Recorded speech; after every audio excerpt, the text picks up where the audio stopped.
Bismillahirrahmanirrahim. Assalamualaikum warahmatullahi wabarakatuh.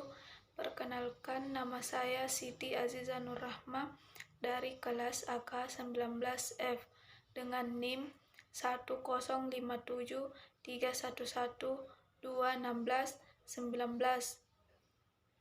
Pada kesempatan kali ini, saya akan menjelaskan mengenai konsolidasi pada anak perusahaan yang dimiliki kurang dari kepemilikan penuh. Baik, yang pertama yaitu kita harus mengetahui apa itu prosedur konsolidasi. Prosedur konsolidasi yaitu yang pertama, dengan menggunakan kertas kerja konsolidasi untuk menggabungkan akun-akun dan anak perusahaan sehingga mencerminkan sebagai entitas tunggal. Yang kedua yaitu pembukuan masing-masing entitas menjadi dasar dalam mempersiapkan laporan keuangan konsolidasi.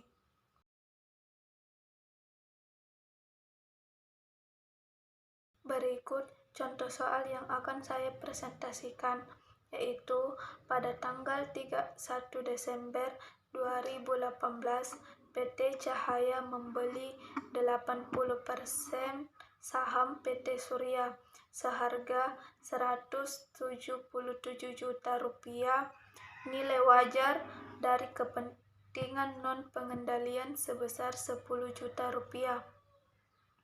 Berikut tampilan akun-akun beserta nilainya pada PT Cahaya dan PT Surya.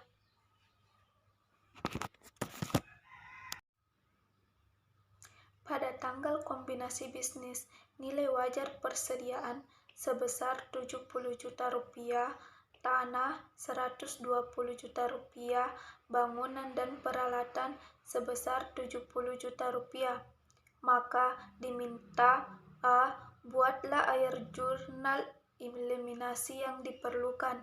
B. Buatlah kertas kerja laporan keuangan konsolidasi. Jawabannya itu pada akun persediaan nilai wajar sebesar Rp70 juta dikurang nilai buku sebesar Rp50 juta, maka mengalami kenaikan sebesar Rp10 juta. Pada akun tanah, nilai wajar Rp120 juta dikurang nilai buku sebesar Rp100 juta, maka mengalami kenaikan sebesar Rp20 juta. Pada akun bangunan dan peralatan, nilai wajar sebesar Rp70 juta dikurang nilai buku sebesar Rp50 juta, maka mengalami kenaikan sebesar Rp20 juta.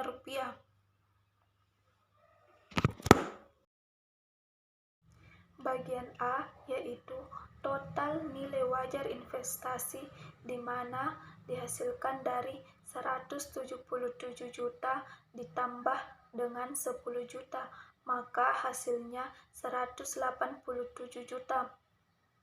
Nilai buku saham biasa sebesar Rp80 juta, saldo laba sebesar Rp50 juta.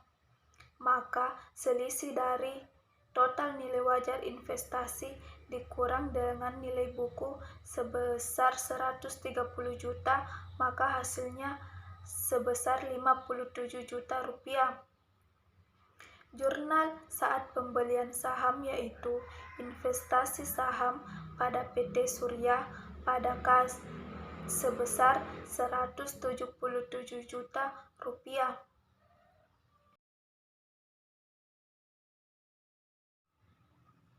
Jurnal saat mengeliminasi saldo investasi saham biasa sebesar Rp80 juta, saldo laba sebesar Rp50 juta, selisih sebesar Rp57 juta pada investasi saham PT Surya sebesar Rp177 juta, kepentingan non-pengendali sebesar Rp10 juta.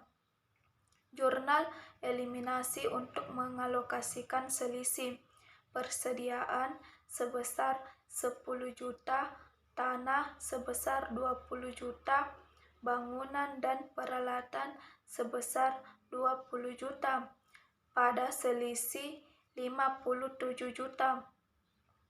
Untuk nilai goodwill dihasilkan dari persediaan ditambah dengan tanah ditambah dengan bangunan dan peralatan dikurangi dari nilai selisih, maka dihasilkan nilai goodwill sebesar 7 juta.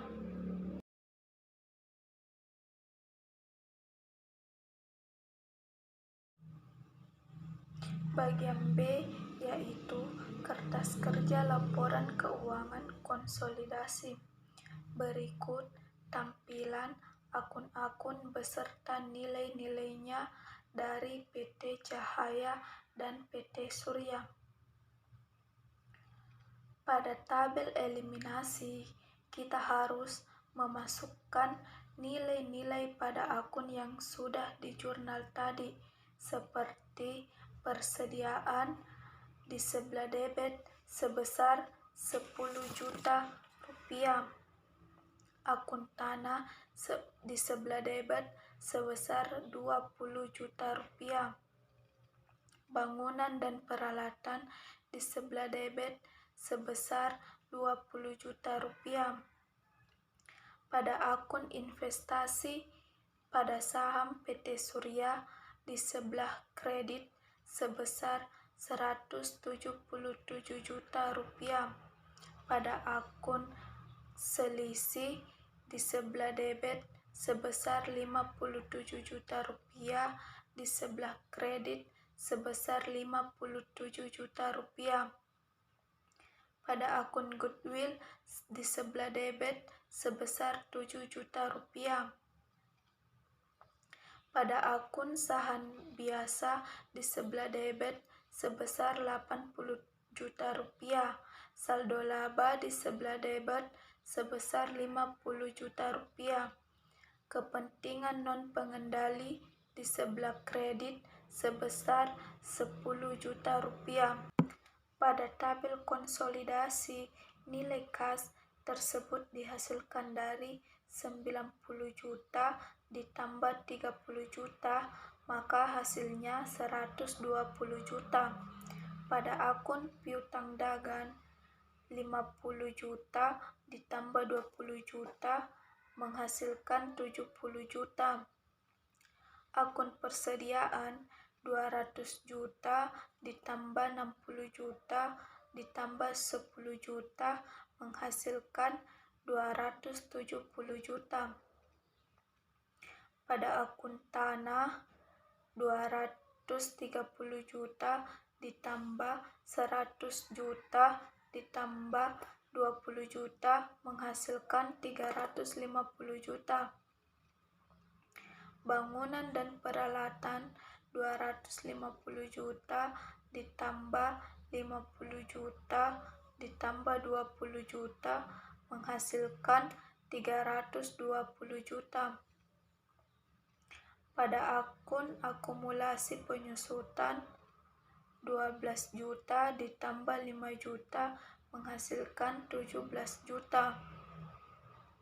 Akun investasi pada saham PT Surya 177 juta dikurang 177 juta, maka hasilnya 0. Pada akun selisih 57 juta dikurang 57 juta menghasilkan 0. Goodwill sebesar 7 juta, maka total aset sebesar 1.120 juta. Pada akun utang usaha sebesar 200 juta ditambah 25 juta menghasilkan 225 juta. Utang obligasi sebesar 460 juta ditambah 100 juta menghasilkan 560 juta. Akun saham biasa 200 juta ditambah 80 juta dikurang 80 juta menghasilkan 200 juta.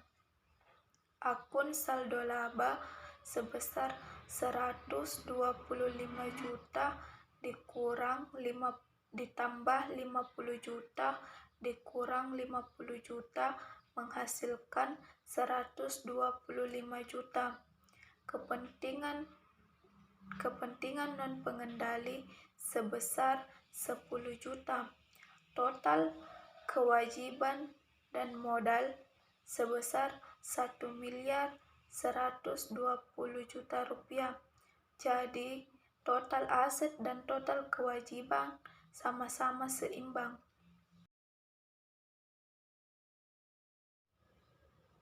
Sekian dan terima kasih. Kurang dan lebihnya mohon dimaafkan. Billahi fisabilil haq fastabiqul khairat. Wassalamualaikum warahmatullahi wabarakatuh.